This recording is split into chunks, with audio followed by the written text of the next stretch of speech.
Novel സാഹിത്യത്തിന്റെ ഉയർത്തെഴുന്നേൽപ്പാണ് ആരാച്ചാർ എന്ന് വിലയിരുത്തിയാണ് Vayalar അവാർഡിനായി K R. മീരയെ പുരസ്കാര നിർണയ സമിതി തെരഞ്ഞെടുത്തത്.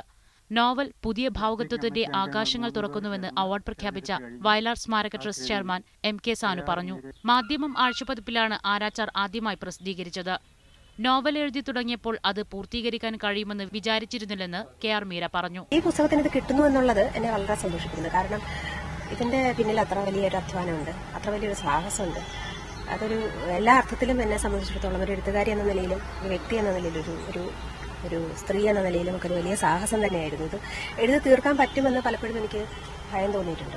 മാധ്യമത്തിന്റെ എഡിറ്റർ പി.കെ. പാറക്കടവ്, അദ്ദേഹം ഒരു എഴുത്തുകാരനാണ്. അപ്പോൾ അദ്ദേഹത്തിന്റെ ഒരു നിർബന്ധം കൊണ്ടാണ് വസ്തുത ഞാനിത് എഴുതി തുടങ്ങിയത്.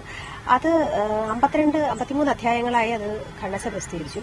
ആ 53 അധ്യായങ്ങളും ഈ നോവലിനെ പിന്തുടർന്ന ഒട്ടേറെ വായനക്കാരുണ്ടായിരുന്നു. 25,000 രൂപയും ശില്പവും അടങ്ങുന്ന അവാർഡ് ഈ മാസം 27-ന് തിരുവനന്തപുരത്ത് വെച്ച് സമ്മാനിക്കും.